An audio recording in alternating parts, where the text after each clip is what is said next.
Fala pessoal, bem-vindo para mais um Geometria Social Podcast, onde a gente está trazendo aqui nesse primeiro momento para vocês os candidatos que estão se propondo a ocupar as cadeiras da nossa cidade, tanto a vereadores quanto a prefeito, que a gente pretende trazer também. Então se inscreve no canal aí, ativa o sininho, vem acompanhar esse nosso trabalho, que só tem como fim informar vocês e que a gente tem eleições mais conscientes aqui em Araçatuba, beleza? Então segue a gente aí, segue a gente lá no Instagram também, a gente vai soltar informações por lá também. E participa, tá? Se vocês quiserem participar, mandar pergunta, comentário, falar com os candidatos, a gente quer encurtar essa distância, é só comentar aí na seção dos comentários no canal. E para você que é candidato também ainda não veio, a gente está abrindo esse espaço absolutamente gratuito, não cobramos nada e é uma plataforma que você tem à sua disposição. Então clica no botãozinho que está na descrição do vídeo aí, entre em contato com a gente e agenda a sua entrevista aqui. Tem bastante gente para fazer ainda e a gente tem pouco tempo, então não perde a oportunidade não, beleza? E a gente está aqui agora com o Nicolai Soika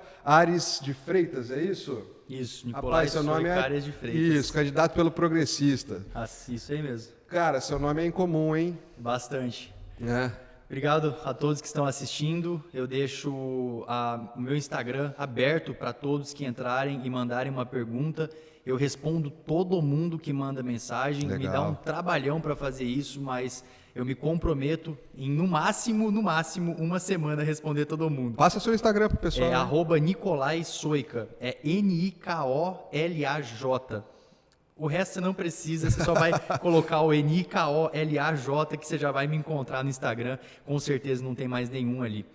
Depois você pode no comentário também deixar descrito lá para o pessoal também já assim. conseguir se orientar, porque realmente a escrita não é tão comum para nós. Nicolai, a gente está aqui para conhecer você um pouco melhor, então conta um pouco da sua história. Você é de Araçatuba, nasceu aqui, sempre viveu aqui, o que você faz da sua vida? Abre um pouquinho aí de você para a gente. Bom, meu nome é Nicolai, eu sou nascido em São Paulo e eu fui criado parcialmente no Brasil e na Eslováquia. Entendi. Então, quando eu nasci, eu fiquei uma fase aqui no Brasil e depois a gente foi para a Eslováquia, que é o país de origem da minha mãe. Entendi. Na Eslováquia eu fui criado, foi minha primeira língua, meu primeiro idioma foi eslovaco. E depois eu retornei para o Brasil quando mais jovem, mais criança. E aqui em Araçatuba eu fiquei até mais ou menos os meus 15 anos de idade. Fui criado na fazenda, então moro em fazenda desde que eu sou criancinha até os 15 anos. Toda a minha criação, todo o meu embasamento foi feito na roça, dentro de fazenda mesmo. E com 15 anos de idade a gente decidiu se mudar para Curitiba. Meu pai se divorciou alguns anos anteriores e a gente foi morar em Curitiba, eu e meu pai.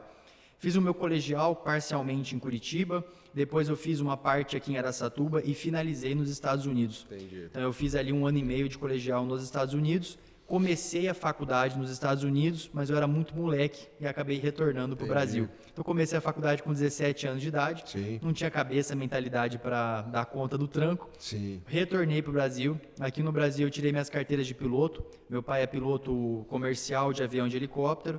Então eu decidi seguir esse caminho também. Como eu já era piloto antes mesmo de me tornar piloto oficialmente, eu decidi seguir nesse caminho. Tirei as minhas carteiras de piloto comercial de avião, multi-IFR, que é o máximo que você pode chegar nas carteiras de avião, e tirei PP monoturbina de helicóptero. Depois disso eu tinha que fazer uma faculdade, era uma exigência familiar. A exigência dos seus pais, né? Não tem uma como. exigência natural, né, que os pais querem que os filhos façam. Sim. Eu, Nicolai, sempre fui muito contra até fazer. Hoje eu entendo a importância de uma formação, de você ter uma faculdade, independente de qual curso que você faça, independente de qual seja a finalidade. Mas é muito interessante você ter esse curso superior, porque você não tem noção quanto isso pode te salvar. Então eu fiz o meu curso superior, eu comecei na China, em 2019 eu fui para a China, 6 meses antes de começar a pandemia, o Covid. Entendi. Fiquei você estava lá na hora da pandemia? Na verdade não, eu fiquei na China 6 meses. Eu comecei a morar na China porque meu interesse era aprender mandarim. Eu ia fazer os 4 anos de faculdade, isso é muito importante na minha história. Eu ia fazer os 4 anos de faculdade na China, porque depois disso eu ia fazer uma pós-graduação em algum país árabe. Entendi. Então eu teria mandarim, árabe, inglês, eslovaco e português. Com essas línguas, com esses idiomas, eu conseguiria dominar o mercado de trabalho, questão de comércio exterior. Sim. Por que eu queria fazer isso? Porque eu tinha muito interesse de entrar para diplomacia. Entendi. O meu maior sonho era entrar para a área diplomática. Eu sempre fui muito bom em lidar com pessoas e mediar pessoas. Mediar conflitos, mediar pessoas, conversar com pessoas, Entendi. fazer networking, fazer contatos. Então eu imaginava fazer essa parte de diplomacia. 2019 eu fui para a China, fiquei 6 meses, retornei em janeiro de 2020. Quando eu cheguei no Brasil, 2 dias depois começou a pandemia. Estourou lá, né? E eu fui o primeiro a saber isso aqui no Brasil. Caramba. Um dos primeiros, com certeza. Escapou Porque por pouco, senão tudo não ia que eu voltar. tenho está lá. Putz, Ainda está lá. Tá lá ainda? Eu tenho roupas, mala, computador, celular, dinheiro na China. Rapaz. Porque estourou a pandemia e eu estava de férias. Eu não tinha expectativa de ficar no Sim. Brasil. Aí eu comecei a ficar 1 semana, 2, 3, quando eu vi, realmente não ia ter como retornar. E eu comecei a faculdade aqui em Araçatuba, de Ciências Contábeis. Eu sou formado em Ciências Contábeis, Certo. Contabilidade, contador.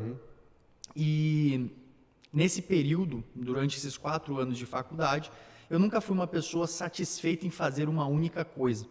Eu sempre gostei de explorar novas áreas, entender sobre novas áreas e aprender coisas novas. Então, durante esses 4 anos, eu tive a oportunidade de assumir o setor administrativo e financeiro de parte da fazenda e da empresa familiar. Entendi. Nós somos proprietários da Aquavita, então é uma empresa de sucessão, passou para meu avô passou para o meu pai. Na verdade, meu pai e meu avô fundaram juntas. Certo. O meu pai descobriu a mina e o meu avô, ele fez a parte industrial. Entendi. Meu avô é muito bom no marketing e meu pai é muito bom no operacional. Certo. E eu sou muito bom no financeiro. Combinação boa, hein? A combinação perfeita, porque ninguém enche o saco de ninguém em nenhuma área.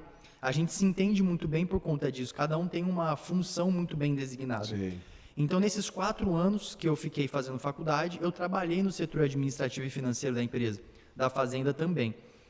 A partir disso que eu criei todo o meu know-how administrativo, empresarial. Por conta desses 4 anos que eu tive essa oportunidade de estar dentro da empresa. Antes disso, eu também participei dentro da empresa como operador de máquina, como caminhoneiro, como qualquer função que você imaginar dentro da fazenda e dentro da empresa, eu passei. Todas. Entendi. Desde a minha juventude até hoje. Eu consigo operar tudo o que acontece na fazenda hoje. Desde maquinários, veículos e a parte que é o coração e a alma da empresa, que é o financeiro. Sim. Eu tenho mais adaptabilidade, facilidade com o financeiro, mas gosto muito de máquina também. Então eu dirijo caminhão, empilhadeira, avião, helicóptero, brinquedinhos tudo que divertidos. tiver na minha frente, que tiver motor, eu sei dirigir. Entendi. E se eu não souber, eu aprendo muito rápido, eu tenho uma adaptabilidade muito grande com isso. Então esse foi o meu desenrolar durante esse tempo. Durante o meu processo de trabalho dentro da empresa, eu sentia uma falta e um vazio muito grande em mim, porque eu não sabia muito um direcionamento do Nicolai. Eu vejo que é um problema muito grande hoje das pessoas de discernir a diferença de propósito e chamado. Ah, sim, é verdade. Eu tenho um propósito muito grande que é serviço. Eu gosto de servir as pessoas. Então, dentro da empresa, eu estava constantemente servindo alguém ou algo para uma missão em comum. O meu propósito sempre vai ser serviço, mas o chamado ele sempre vai variar conforme a estação. E eu tinha uma dificuldade de entender que eu só precisava entender que naquele momento era meu chamado, era aquele. Só que eu tive alguns problemas durante esse caminhar, esse trilhar, que me fizeram encontrar esse maior propósito de serviço, de ensinar as pessoas na internet uma área mais integral do ser humano, Entendi. que é corpo, mente e espírito. Eu tinha muito bem desenvolvido a minha mente e muito bem desenvolvido o meu intelecto, mas o meu corpo não estava bem desenvolvido e o meu espírito muito menos. Esse vazio que eu tinha era principalmente dessa defasagem da integralização do corpo do ser humano. Entendi. Por conta disso, eu pesava 100 quilos, eu fumava, bebia todo final de semana. Eu tinha uma vida praticamente aí de uma grande maioria que as pessoas enfrentam, média brasileira, é beber final de semana, encher a cara de churrasco, encher a cara de festa, doideira mesmo, assim, de molecagem e tudo mais. Especialmente Araçatuba, que é uma cidade que tem assim coisas limitadas para ser feita e é quente para danar. Então, qualquer oportunidade, o pessoal se junta para tomar um minha ali, né? Exatamente. E culturalmente falando, Araçatuba é normal você beber, fumar e passar o final de semana fazendo isso. Sim. Só que eu quebrei esse ciclo em 2022, eu decidi não fazer mais parte desse tipo de movimento porque eu queria algo a mais. Então, em 2022, eu tive a oportunidade de fazer uma luta amadora de Muay Thai, que foi aonde toda a minha virada de chave aconteceu. Entendi. Eu não sei se você acredita em Deus, mas Sim. o Senhor falou muito forte no meu ouvido de não espere uma tragédia para mudar o curso da sua vida. Naquele dia eu falei, cara, eu não vou mais fumar, eu não vou mais beber e eu vou dar um jeito na minha vida. E você conseguiu passar a régua de uma para outra? Assim? Passei da noite pro dia, por isso que eu falo que é Deus. Da noite pro dia, todos aqueles vícios que me deixavam, me consumiam, eu deixei para trás. E eu comecei a buscar essa alta performance esportiva, para ver se eu alinhava esse espírito. Porque a conexão do seu corpo, alma e espírito precisa começar com o seu corpo, que é o carregador da mensagem. Sim.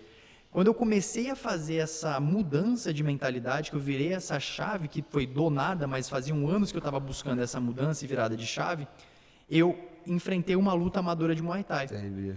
Uma luta amadora de Muay Thai, onde eu ganhei essa luta. Eu ia perguntar para você, você tinha saído bem ou você venci. tinha tomado um coça na luta? Levei um coça brabo. Se desse para subir a imagem da minha luta. Depois você pode deixar o link seria também legal, pro pessoal porque, assistir. cara, foi uma pauleira, velho. O cara pesava 10 quilos a mais do que eu. O cara tinha mais experiência, era maiorzão, eu era magrelo e tal. Levei uma paulada mesmo, porque eu emagreci, né? Durante o processo da luta. Aí comecei a fazer outros esportes, ultramaratona, travessia de natação, Ironman. Então, atualmente, eu tenho uma parte esportiva muito desenvolta, muito forte, onde eu enfrento longas distâncias, corro maratonas, ultramaratonas, distâncias de 200 quilômetros, 235 quilômetros que eu vou enfrentar em novembro. Eu faço travessia de natação de 10 quilômetros, Ironman já fiz vários. Sim. Então, eu comecei a enfrentar cada vez mais os meus limites. Entendi. E através disso, da minha desenvoltura no esporte, eu comecei a conectar mais com o meu espírito, comecei a entender mais sobre chamado, comecei a entender mais sobre a conexão com Deus, e através disso eu comecei a ter uma obediência maior a tudo aquilo que o Senhor me chama para fazer. Seja ele esporte, seja empresa, seja o que for que ele me chamar, eu faço, eu obedeço. E aí foi onde eu fui chamado para a política. Entendi. Em junho desse ano, eu acredito, eu não lembro se foi junho, mais ou menos junho desse ano, foi quando eu fui chamado pelo Dr. Felipe Fornari para participar da política, para ser mais ativo Foi uma politicamente. coisa que partiu dele, você não tinha partido muito de você a princípio, Não, você não tinha essa não. intenção. Por mais que você tivesse esse perfil do quero ir para o mundo da diplomacia e vai atrás, você me pareceu um cara muito disciplinado, né? Você falou que foi... Inclusive, o que você foi estudar na China? Eu fui fazer engenharia de Minas.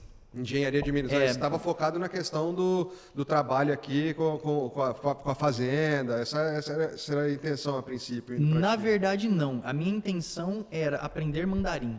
Entendi. Eu só como queria você aprender foi pela mandarim. língua mesmo. Eu fui pela língua, idioma. Entendi. O curso ele era um a mais, era um plus que eu ia ganhar ali. Eu fui pelo idioma, eu fui pelo mandarim, porque eu gostaria muito de aprender uma língua que a domina mundialmente. Entendi. Ela domina, pela quantidade de pessoas falando a língua, tá? Certo. Ela é a língua mais falada do mundo hoje, Tá. pela quantidade de população que eles têm. Gigante. né? China é um absurdo. É absurdo. Então, assim, eu fui para lá pelo idioma, eu falo mandarim hoje, eu arranho bem, me Certo. viro se eu preciso usar. É uma língua que eu tenho muita vontade ainda de terminar de aprender. Então, toda essa minha história, toda essa minha desenvoltura dentro desse mundo de culturas novas, idiomas novos, esporte, me trouxe uma expansão de consciência e visão muito boa. Eu consegui aplicar dentro da área política. Certo. Que foi quando ele me chamou, o Felipe me chamou, o doutor Felipe me chamou e falou assim, cara, vamos entrar, Entendi. vamos participar, seja vereador. E eu lembro na época que eu respondi para ele, falei, cara, nossa, de Araçatuba Você não tinha envolvimento ainda? nenhum com Zero, política, nem se zero. interessava muito assim pelo assunto. Sempre me interessei, eu sempre tive envolvimento muito com a comunidade. Prestei muito serviço comunitário, já ajudei muito a cidade de Araçatuba, já fiz muita coisa aqui, mas eu só não documentava. Sim. Até porque eu nem era influenciador quando eu fazia isso. Hoje você é influenciador oficialmente. Hoje eu sou influenciador oficialmente, então Entendi. precisa ser documentado as coisas que a gente faz na internet. Mas antes disso, na minha história, eu não documentava muito, eu fazia porque eu sempre gostei de fazer. Me conectava, conhecia, ia para asilo, ia para creche, conhecia essa outra realidade. Sim. Eu sempre tive a graça de Deus de ter tido uma condição financeira muito boa. E isso é graça, porque eu não mereço naturalmente isso. Quando a gente recebe a graça, quando Deus concede a graça, a gente precisa ser muito grato por aquilo. Sim. Então eu tive que usar dos recursos na minha mão da melhor forma possível. Eu sempre fui muito eficiente, pegar tudo que eu tenho na minha mão e usar da melhor forma que eu posso. e eficaz, investir naquilo que eu preciso para chegar no resultado que eu desejo. Então, essa é uma diferença da eficiência e eficácia que a gente encontra no esporte. Então, quando o Felipe me chamou para a política, eu fiz jejum, fiz oração, entreguei mesmo, faço essa entrega, e aí você recebe confirmação, sinal. Falei, vamos embora. Se é da vontade do Senhor, se Ele dá a visão, Ele vai te dar a provisão também. Certo. Então, eu entrei realmente com tudo para vencer essa guerra. Para cima. Não, bacana. É a sua primeira candidatura, é minha essa, primeira né? candidatura, sim. Não, legal. Bom, vamos falar um pouquinho de política, então. A gente tem aberto essas perguntas para a gente poder conhecer interessante história sua. A gente quer também conhecer um pouco do aspecto das percepções políticas, né? Então, a gente queria saber o que você acha desse contexto que a gente vive em cenário nacional, da política atualmente, e também do municipal, claro. Olha, nacional eu acho vergonhoso, tá? Como que funciona? Quando a gente fala de política hoje, se a gente chega, por exemplo, eu tenho que conversar nos estabelecimentos. Inclusive, se você tiver um estabelecimento que eu puder conversar, eu não peço voto, eu conquisto ele. Então, se eu puder conversar com o seu quadro de funcionários, conversar com a galera da sua loja, da sua empresa, será um prazer. Realmente, eu tenho que fazer isso, eu tenho que conversar, eu tenho que expandir o maior número de pessoas a minha mensagem. Quanto mais eu faço isso, mais eu percebo que as pessoas têm nojo, aversão à política. Eu chego no lugar, as pessoas estão sorridentes, as pessoas estão animadas, e aí eu começo a conversar, eu começo a trocar ideia, aí eu falo política. Cara, é nítido a diferença, a feição da pessoa, como ela se fecha. O semblante muda, né? O semblante muda. Mas por que as pessoas têm um semblante, por que elas mudam tão rápido e têm uma aversão tão grande a algo que tem total influência na nossa realidade? O que acontece? É simples. O comportamento, ele vem de um sentimento. O sentimento que você gera perante alguma coisa gera uma crença e essa crença gera um comportamento. Como que funciona? As pessoas, elas estão acostumadas a verem essa corrupção, essa sujeira mediante a política, então gera um sentimento, aversão. Ela não estuda, aí gera o quê? A crença. A crença sem estudo gera um comportamento. Sim. O comportamento de aversão das pessoas à política é porque elas não estudaram o sentimento e não entenderam a crença. Sim. A crença, ela vem de um sentimento, então você precisa tratar o sentimento para você restabelecer a sua crença e, mediante a isso, mudar o seu comportamento. Eu entendo a aversão das pessoas hoje. Por quê? Porque uma grande maioria, de fato, é corrupta. De fato, entra para a política como uma forma de... Ela não quer trazer mudanças, ela vê ali uma oportunidade de trabalho. Sim, só que carreira, o político não é carreirista, o político ele é serviço, ele é teu servo, ele te serve, ele precisa enxergar o que você precisa, ele precisa enxergar o que acontece na sociedade como um todo e entregar de forma de serviço para você. Ele não deveria ser endeusado, ele não deveria ser um carreirista para estar ali para ganhar dinheiro, ele está ali para te servir. Então essa é a primeira visão que eu tenho perante a política e eu vejo que as pessoas que estão, principalmente na área da presidência, eles são carreiristas. Profissionais. Eles são profissionais no que eles fazem, mas eles são profissionais na política. O que o Lula gerou de riqueza? Me fala uma empresa que esse cara abriu. Me fala alguma coisa que esse cara fez na vida pessoal dele. A gente precisa trazer uma visão ampla dos políticos de o que esse cara está fazendo na vida pessoal dele.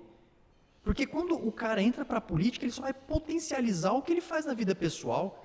Aí você vai colocar como nosso presidente um cara que é cachaceiro, um cara que não passa credibilidade na fala, não sabe o que fala, não estuda os assuntos que fala e que aborda. Eu não estou falando de não gostar da pessoa, mas é não gostar dos princípios e valores que ela carrega. Entende? Certo, não é ter algo contra a pessoa, mas é ter algo contra os princípios e valores que são errados, que não foram estudados. Então, quando a gente começa a entender essa narrativa, a gente começa a entender o porquê que o Brasil se encontra onde ele se encontra. Eu viajei o mundo inteiro e a visão é única do Brasil. País do futebol, país da cachaça, país do carnaval, país da festa, país da zoeira. Sexualidade, não tem credibilidade. Para você ter ideia, quando eu ia pedir emprego na China, eu fui professor de inglês lá, de criancinhas do maternal. Quando eu fui pedir emprego, eu falava Brasil, o pessoal já fazia assim. Esconde a carteira. Não tem credibilidade. E no cenário de Araçatuba hoje, dentro desse contexto político todo, porque a gente tem uma série de questões, né? Várias percepções. O que você enxerga que está rolando aqui em Araçatuba? Araçatuba está cheio de carreirista também. Entendi. Pega os vereadores de Araçatuba, quantas vezes eles foram reeleitos? É carreirista, é político de carteirinha, o cara trabalha com isso, o cara não vê um lugar de serviço. E você vai ver os caras, eles ficam 4 anos, 3 anos e meio fazendo porcaria nenhuma, e os últimos 6 meses eles ficam apresentando um monte de projeto. De repente aparece um monte de projeto. O Instagram do cara fica 3 anos e meio fechado, e 6 meses no final ali ele começa a mostrar o que ele faz. Carreirista? A gente pega um cenário político de Araçatuba, cenário político regional, cenário político estadual, é o mesmo, só muda do endereço. Aqui em Araçatuba você vai pegar, são pessoas que se reelegeram 7, 8, 5, 4, um monte de vezes, são pessoas que não estão ativas de fato dentro da Câmara, pessoas envolvidas em esquemas, pessoas que são corruptas, e é fato. A CPI foi recusada agora. Sim. A CPI da saúde é um lugar onde eles iam fiscalizar a saúde, o pronto-socorro. Eles iam ver a saúde pública de Araçatuba, eles iam revirar aquilo, ia fiscalizar para ver onde que está as falhas. E não passou dentro da própria Câmara, né? E quem são os culpados pelas falhas? Por que não passa pela Câmara? Porque o cara que você vota é justamente envolvido nesse esquema. Ali tem esquema, ali tem envolvimento, porque se não tivesse, não teria motivo para eles irem contra. E o próprio prefeito foi contra. Então, quando a gente começa a perceber essa narrativa, a gente começa a entender que, mano, ou a gente que é do bem, que tem uma visão ampla de consciência, uma visão ampla de projetos para a cidade e que está disposto a servir a cidade, ou a gente entra nesse jogo ou eu saio do Brasil. Então, vamos até aproveitar para falar o que você identifica que Araçatuba está precisando nesse momento e que você, ocupando uma das cadeiras, pode fazer. Você já tem aí as suas ideias de projeto mais direcionados para determinadas áreas? A primeira coisa que eu vou fazer como vereador, primeira coisa, eu vou entrar lá, isso é fato. Eu já sou vereador de Araçatuba, eu já me considero. Quando eu entrar na Câmara, quando eu estiver lá dentro, a primeira coisa que eu vou fazer é fiscalização. Para onde que está indo esse dinheiro?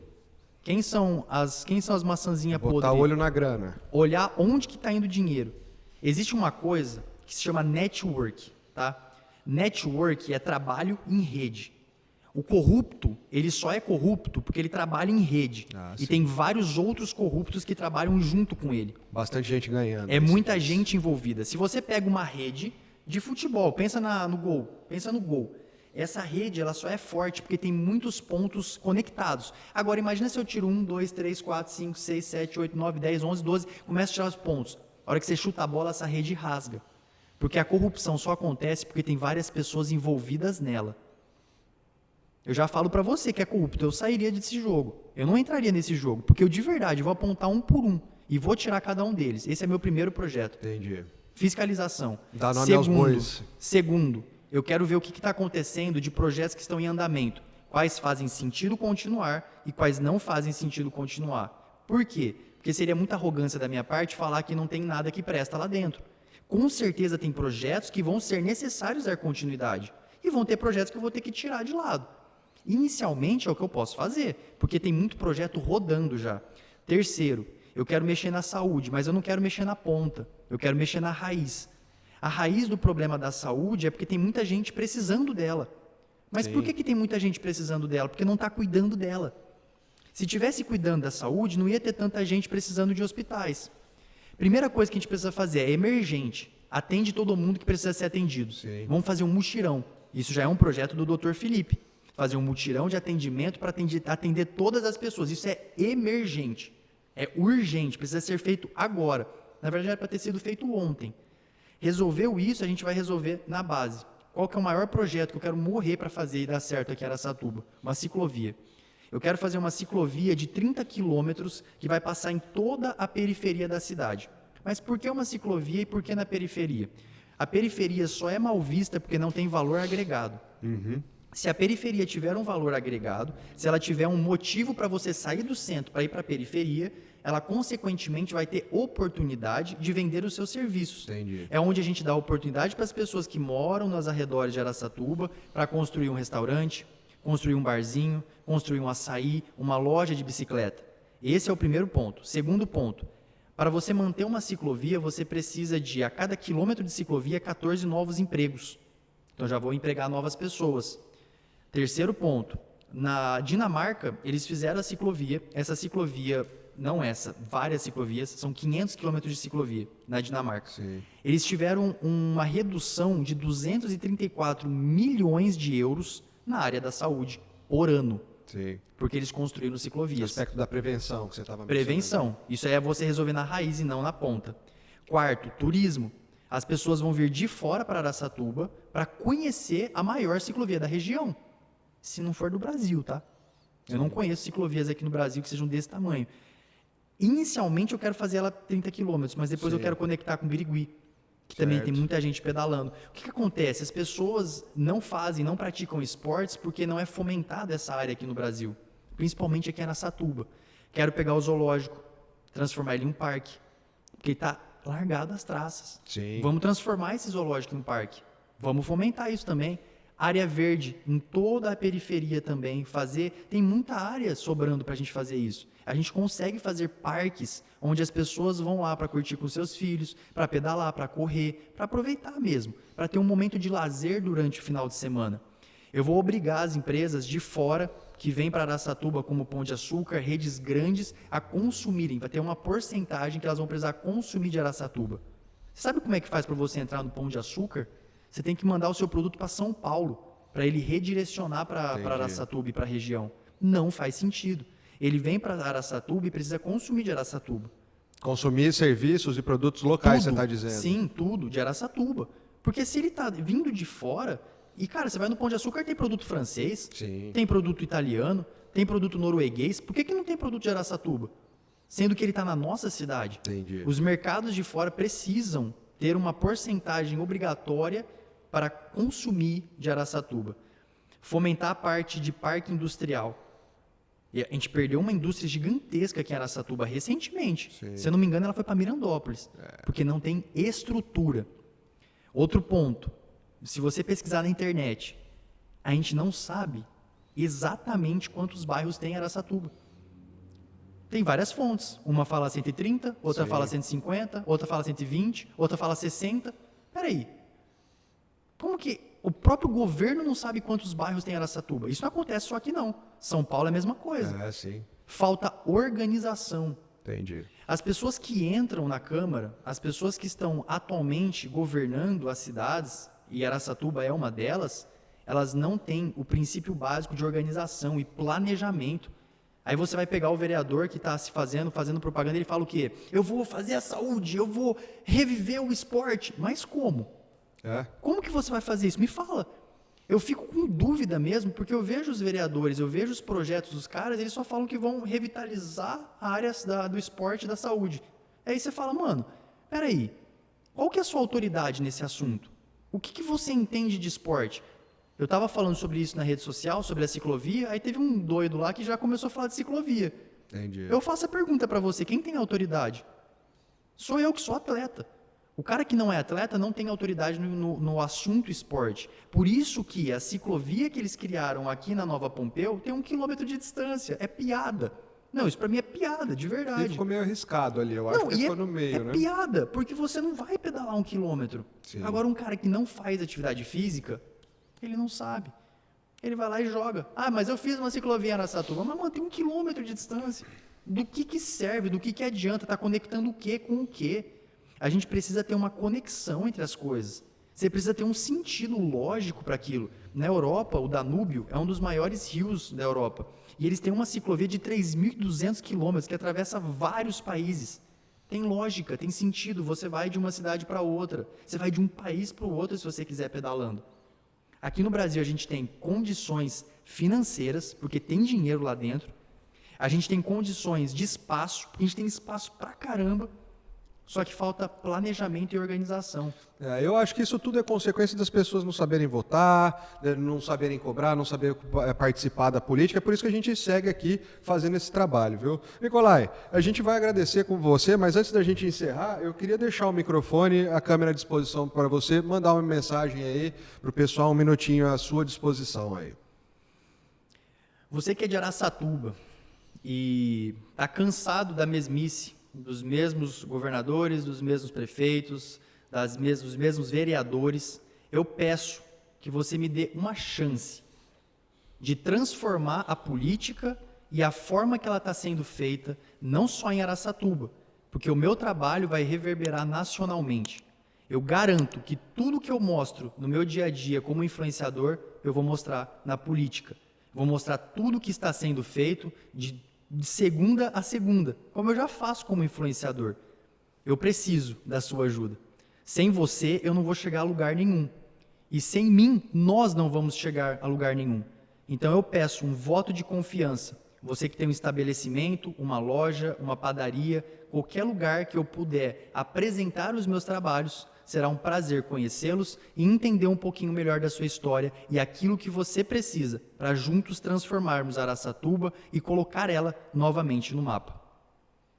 Beleza, pode passar seu número de campanha, inclusive, pro pessoal. Verdade, tem razão. Eu esqueci desse detalhe mais importante. Meu nome é Nicolai e o meu número é 11789. 11789. NIKOLAJ. Isso aí. Nicolai, muito obrigado por ter vindo aqui, É um prazer. bater um papo com a gente, se apresentar. Então, a Geometria Social Podcast agradece e deseja para você uma ótima candidatura. Aí, Muito viu? obrigado, tenha um ótimo dia. Isso aí, pessoal. Vamos lá, segue a gente no nosso trabalho. Isso aqui é para você se informar, para que seja benéfico para Araçatuba. Então, se inscreve aí no canal, ativa o sininho, fica por dentro do pessoal que está vindo aqui se expor. Com certeza você vai ficar mais consciente na hora de colocar lá os seus votos na maquininha. Para você, candidato, mais uma vez, clica no botãozinho na descrição do vídeo, dá um alô para a gente, vem aqui, aproveita o espaço absolutamente gratuito, com a finalidade de ter boas eleições para Araçatuba. Então é só clicar aí. E a gente quer agradecer os nossos apoiadores que estão aí aparecendo na sua tela também.